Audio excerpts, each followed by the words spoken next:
बात तो सही है। आपका नाम बताइए। मैं देवचंद्र सिंह मेरा नाम है, इसी गांव में रहता हूँ, इसी गांव का निवासी हूँ।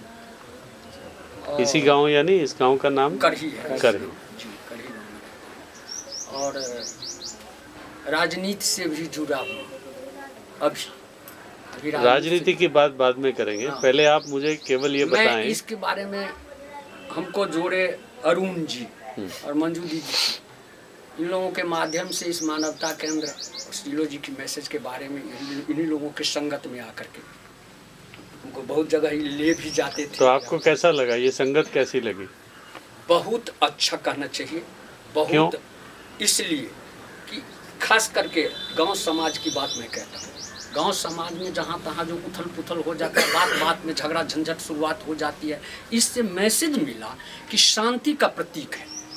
हर जगह हम लोग जाते थे और वहाँ शांति करके कुछ झगड़ा झंझट को मिटाने का काम करते थे। सामाजिक स्तर पर अधिक समय हम नहीं दे पाते थे, लेकिन सामाजिक स्तर पर निश्चित रूप से समय देते थे। और कहीं भी कोई झगड़ा झंझट होता था तो उसे मिटाने का काम करते थे। हम लोग आपस में मिलाने का, भाईचारा जोड़ने का काम करते थे। सड़क की बात होती थी, एक सड़क की बात जो उठाए थे अरुण जी, निजी जमीन है, वहाँ कोई सरकारी सड़क नहीं है, नक्शा पर कहीं सड़क नहीं है, लेकिन निजी जमीन में हम लोगों को महसूस हुआ कि इस टोला में सड़क होना अनिवार्य है, वहाँ होना चाहिए, जिससे इन लोगों को विकास होगा, उन लोग आने जाने की सुविधा मिल जाएगी। तो निजी जमीन लोगों को कह करके, सुन करके, उनको मना करके और सड़क बनवाने का काम किया हम लोगों ने।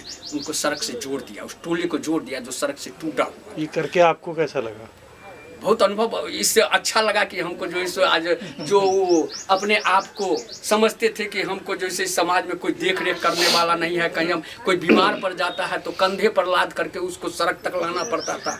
आज उसको यदि हम जोड़ दिए इस मानवता केंद्र और सेलो जी के मैसेज के तहत, अरुण जी के नेतृत्व में हम लोगों ने जा करके, मनोज जी रहते थे, ये दोनों आदमी तो पूर्ण सक्रिय हैं और पूर्ण सक्रियता के साथ हम लोगों को ले गए और उसको यदि जोड़ दिए तो अपने भाई बहुत अनुभव ऐसा लगा, अच्छा लगा कि अच्छा काम कर रहे हैं हम लोग। इससे भी शांति मिलती है, हमें भी शांति मिलती है, समाज शांत है तो हम भी शांत है समाज। आपने अभी एक बात कही शुरू में कि अब आप राजनीति में भी हैं। अब तो राजनीति में जिस भी स्तर पे आप हैं, आपको सिलो के संदेश को मन में लेके कुछ राजनीति करने का जो तरीका है, जो व्यवहार है, उसमें कुछ नया रास्ता दिखता है? देखिए, कुछ बाधाएं उत्पन्न होती है राजनीति में रह करके। सीलो जी का संदेश है, उसके माध्यम से हम चलना चाहते हैं तो कहीं ना कहीं कोई बाधाएं उत्पन्न होती है, क्योंकि वोट की राजनीति। जैसे कि बाधाएं, जैसे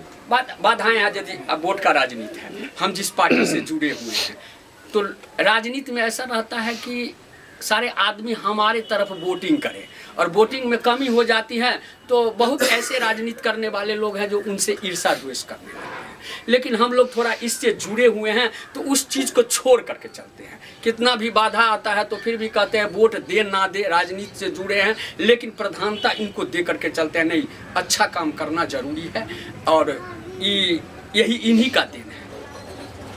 इन लोगों के नेतृत्व में सीलो जी के मैसेज को जो हमने भी पढ़ा कुछ, तो इससे थोड़ा ये हुआ कि नहीं, आपस में ईर्षा द्वेष करना ठीक बात नहीं है। ठीक है, राजनीति है, बाप अलग रहता है, राजनीति करता है, बेटा अलग राजनीति करता है, पत्नी अलग पार्टी से जुड़ी हुई रहती है, पति अलग पार्टी से जुड़े हुए रहते हैं, तो उसको छोड़ करके भाईचारा का संदेश हम लोगों को देना चाहिए, आपस में मिलजुल कर चलना। ठीक है, वोट आपको जहाँ आप जिस भी पार्टी में हैं, अगर वो पार्टी आपको ये कहती है कि आप सिलो के संदेश की बातें करें तो आप हमें छोड़ दें, तो आप क्या करेंगे?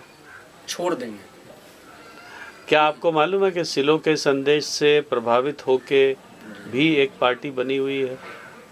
बताए थे पूर्व में अरुण जी। तो आप इस बारे में अरुण जी से जरा बाद में दोबारा बात करिए, क्योंकि अगर सिलो का संदेश आपके मन में है तो सिलो के संदेश द्वारा प्रभावित हर तरह की संस्थाएं भी बनी हुई हैं, और आप चाहेंगे तो आप उन संस्थाओं के साथ जुड़ सकते हैं, क्योंकि अगर सिलो का संदेश आपके दिल में है तो फिर तो आपके पास सब कुछ है।